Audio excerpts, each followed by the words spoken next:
بسم اللہ الرحمن الرحیم السلام علیکم ورحمۃ وبرکاتہ۔ ناظرین، کیا آپ کو یاد ہے کہ انصاف کو لانچ کیا گیا تھا عمران خان کو کاؤنٹر کرنے کے لیے؟ عمران خان کا بیانیہ اتنا سٹرونگ ہے کہ کچھ سمجھ نہیں آ رہی کیسے کاؤنٹر کیا جائے۔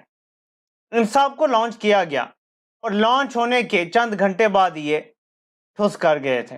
ایک دو جگہ انہوں نے تقریریں کی بھی، لیکن اس کے بعد انہوں نے ہاتھ جوڑے اور یہ غائب ہو گئے منظر سے۔ ناظرین، اس کے بعد ایک سلسلہ شروع ہوا ظلم کا، جبر کا، کیونکہ دلیل ختم ہو گئی تھی۔ جب ان کو لانچ کیا گیا مبینہ طور پہ، تو تب میں نے ایک ویڈیو میں کہا تھا کہ میں اس عمل کی تعریف کرتا ہوں۔ یہاں پہ مکالمہ ہونا چاہیے، بیانیہ آپ بھی بنائیں، بیانیہ آپ کے مخالف بھی بنائیں، جس کا بیانیہ لوگوں کو دل پہ لگے گا، سچ لگے گا، وہ اس کو قبول کر لیں گے، اور یہ ایک اچھا طریقہ تھا، میں اس کو قابل تعریف سمجھتا ہوں۔ آج ناظرین مجھے کچھ شوق لگا، اور وہ شوق ایسے لگا کہ میں نے 2 کلپ سنے۔ اب میں کیونکہ یوٹیوب وغیرہ بہت کم دیکھتا ہوں ذاتی طور پہ، یہ کلپ میں نے ٹویٹر پہ دیکھے۔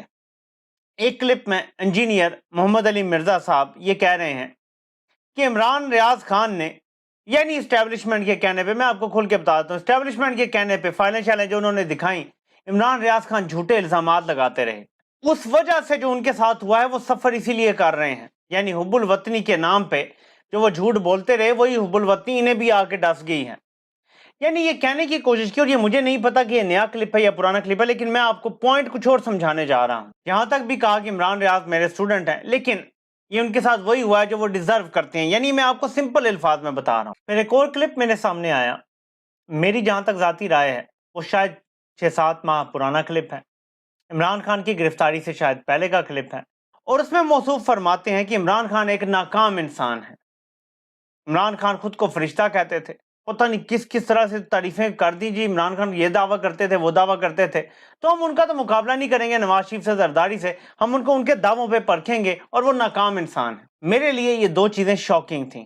کچھ لوگوں نے یہ کہنا شروع کیا کہ شاید انجینئر محمد علی مرزا اب میجر محمد علی مرزا ہو گئے ہیں، لیکن میں کم از کم اس پہ اعتبار نہیں کر سکتا۔ میں آپ کو اس کی وجہ بھی بتاتا ہوں اور آگے تفصیل بھی بتاتا ہوں کہ یہ صورتحال کیا ہو سکتی ہے۔ آج کل کا اتنا فتنے کا دور ہے کہ ویسے تو کسی پہ اعتبار نہیں ہے، کسی پہ بھروسہ نہیں کیا جا سکتا، لیکن میں یہ تو انڈرسٹینڈ کر سکتا ہوں، اور میرے خیال میں کہ نہ کہ ڈیپ ڈاؤن یہ بات ہے بھی، کہ محترم پٹواری تو ہو سکتے ہیں، لیکن میرا نہیں خیال کہ طاقتور حلقوں کی کسی دھونس دھمکی، کسی ویڈیو کی دھمکی، یا پیسے کے لالچ، کسی عہدے کے لالچ میں کوئی ایسا کام کریں گے۔ کم از کم میں ایسا نہیں سمجھتا۔ ہاں، کوئی انسان دماغی طور پہ پٹواری ضرور ہو سکتا ہے، اور سیاسی سوچ اس کی اس طرف ہو سکتی ہے۔ یہ میں آپ لوگوں کو اس لیے بتا رہا ہوں کہ بہت زیادہ لان تان ہو رہی ہے۔ میں اس پہ صرف شارٹ سی بات کروں گا انجینئر صاحب کو مخاطب کر کے۔ جس طرح آپ پھکیاں دیتے ہیں نا، بابوں کا نام لے کر کے، میں نے پھکی دے دی، فرقے کو میں نے پھکی دے دی، تو یہ آپ کی فیلڈ ہے پھکیاں دینا، جتنا آپ کا علم ہے اس کے مطابق آپ بات کر سکتے ہیں، لیکن میں صرف آپ کو اتنی وارننگ دینا چاہتا ہوں کہ سیاست میں آپ کا نالج صفر ہے، صفر۔ تو اگر آپ یہیں پہ رک جائیں تو میرے خیال میں بہتر ہے، ورنہ پھر سیاست کے معاملے میں ہمیں آپ کو پھکیاں دینی پڑیں گی، اور میرا خیال میں یہ بات پہ ٹھیک نہیں ہوگی۔ آپ کی جو فیلڈ ہے آپ اس میں رہیں تو بہتر ہے۔ قوم اس وقت بڑی دکھی ہے، قوم کے سینوں میں خنجر چبو کے نہ گھمائے جا رہے ہیں، آپ اس کو مزید ٹویسٹ نہ کریں۔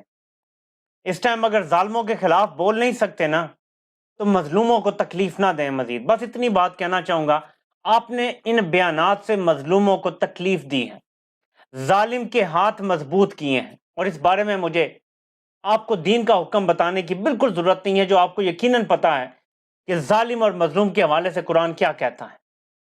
مومنوں کے 2 گروہ جب آپس میں لڑ جائیں تو کیا کہا گیا ہے کہ جو زیادتی کر رہا ہے اس کے ساتھ لڑو، تب تک لڑو جب تک کہ وہ زیادتی سے باز نہ آ جائے، اور جب باز آ جائے تو دونوں گروہوں میں صلح کروا دو۔ آپ نے صرف اس آیت کے اوپر خود کو پرکھنا ہے کہ مومنوں کے گروہ آپس میں دستوں گریباں ہیں، جس میں ایک مظلوم ہے اور ایک ماری جا رہا ہے۔ آپ نے ظالم کا ہاتھ روکنے کے لیے اب تک کیا کیا ہے، یہ آپ نے خود سے سوال ضرور کرنا ہے۔ میں یہیں پہ بات ختم کروں گا، میں زیادہ کوئی رائے نہیں دینا چاہتا، یہ ویڈیو نئی ہے یا پرانی ہے ڈزنٹ میٹر، لیکن اگر آپ کی یہ رائے اس سارے ظلم کے باوجود ہے تو آپ کو تھوڑا سا غور کرنا چاہیے، اور میں سمجھتا ہوں کہ آپ کو سیاست میں دخل اندازی نہیں کرنی چاہیے۔ آپ اپنی فیلڈ میں رہیں گے تو آپ کا کام ٹھیک چلے گا، سیاست میں چھلانگ لگائیں گے تو یقین کریں کہ جو حال نواز شریف کا ہوا ہے اور جو ایک اور موٹیویشنل سپیکر کی میں نے شروع میں تصویر دکھائی تھی، آپ کا حال اس سے بھی برا ہوگا۔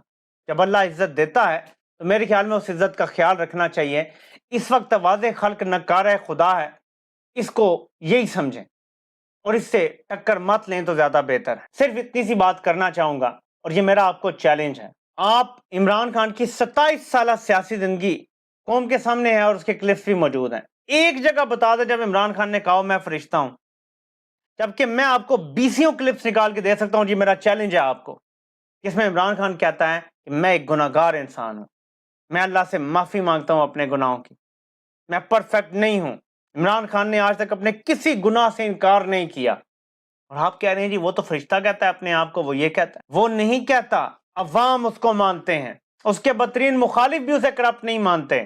اس کی گواہی عرش شریف شہید دے کر گیا ہے کہ مجھے بلا کے کہا کہ کوئی کرپشن نکالو، کیونکہ وہ بھی کرپشن نہیں ڈھونڈ سکے، اس لیے پوچھتے رہے صحافیوں سے کہ خدا را تم کو نکال دو ہمیں، ورنہ ان کے پاس ہر کسی کی فائلیں ہوتی ہیں۔ عمران خان کی کوئی فائل ان کے پاس نہیں ہے، ورنہ سائفر کیس بنانے کی ضرورت نہ پڑتی، 9 مئی کا یہ ڈگوسلا کرنے کی ضرورت نہ پڑتی اگر عمران خان کرپٹ ہوتا دوسرے لوگوں کی طرح۔ قوم بڑی دکھی ہے، اس کو مزید دکھ مت دیں، بس میں اتنا ہی کہنا چاہوں گا۔ 9 مئی کے نام پہ جس طرح سے شہداء کے خون کی توہین کی جا رہی ہے، اب بات میری برداشت سے اوپر چلی گئی ہے۔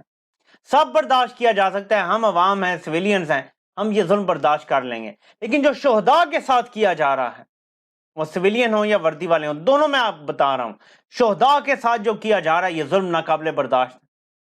شہداء کی فیملی کو زبردستی میڈیا پہ بٹھا کے کہا جا رہا ہے کہ کہو جی فوجی عدالتیں بحال کرو، ان سے 9 مئی کے بارے میں باتیں کروائی جا رہی ہیں۔ میرا پہلا سوال ہے، 9 مئی کو آپ بتائیں کوئی ایک باوردی اہلکار شہید ہوا ہو، کوئی اس کو خراج تک آئی ہو؟ 25 سویلین شہید ہوئے اس دن، کس نے مارے؟ انسان تھے یا نہیں؟ جانور بھی ہوتے تو اکاؤنٹیبلٹی ہونی چاہیے تھی۔ شہداء کی توہین کیسے ہو گئی بھائی 9 مئی کو؟ جلاؤ گھراؤ کے کیسز ہیں، جتنی جلاؤ گھراؤ کی سزا ہوتی ہے 2 جنہوں نے کیا ہے، پھر فوجی عدالتیں تو کام کر رہی ہیں۔ اصل میں تو صرف سپریم کورٹ نے فیصلہ دیا ہے کہ سویلینز کا ٹرائل نہیں ہوگا فوجی عدالتوں میں، فوجی عدالتیں موجود ہیں۔ یہ کیا بیانیہ بنانے کی کوشش کی آپ نے اپیل کے معاملے سے پہلے؟ بس کر دیں، شہداء کے خون کی تذلیل بس کر دیں، یہ توہین عوام برداشت نہیں کر سکتی مزید۔ ہم تو یہ نغمے سن کے بڑے ہوئے ہیں کہ شہید کی جو موت ہے وہ قوم کی حیات ہے، لہو جو ہے شہید کا وہ قوم کی زکوٰۃ ہے۔ اس پاکیزہ خون کو آپ اپنی غلیظ سیاست کے لیے استعمال کر رہے ہیں۔ پیپلز پارٹی کو آپ نے پیچھے چھوڑ دیا ہے خون استعمال کرنے میں۔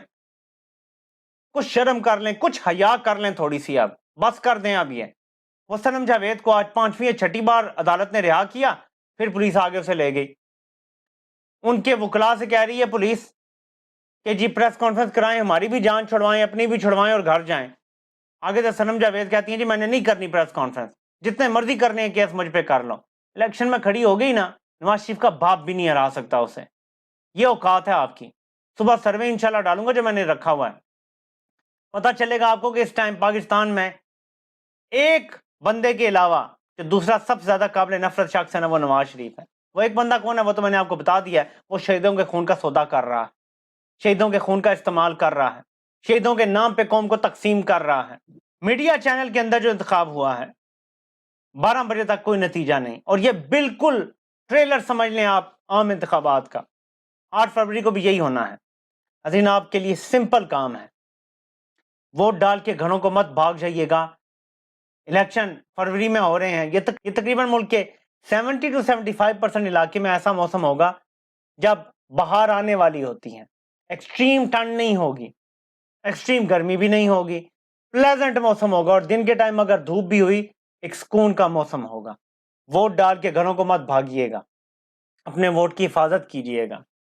رات 12 بجیں 2 بجیں 4 بج جائیں، آپ نے نتیجہ لیے بغیر نہیں جانا۔ ہر پولنگ سٹیشن جہاں آپ نے ڈالا ہے نا وہیں پہ کھڑے ہو جائیں۔ جتنے نوجوان جتنے تگڑے لوگ وہاں کھڑے ہوں گے نا، اتنا ان کے لیے ناممکن ہو جائے گا دھاندلی کرنا۔ آپ نے اپنی آزادی چھیننی ہے، یہ ووٹ نہیں ہے، یہ آپ کی آزادی کی کنجی ہے، یہ ابابیلوں کی چونچ میں وہ کنکر ہے جو بڑے بڑے ہاتھیوں کو ریزہ ریزہ کر دے گا۔ اپنی طاقت کو آپ نے پہچان کے اس دن باہر بھی نکلنا ہے اور اپنے ووٹ کی حفاظت بھی کرنی ہے۔ تحریک انصاف پورے ملک کی ہر سیٹ پہ کینڈیڈیٹ کھڑے کرے گی۔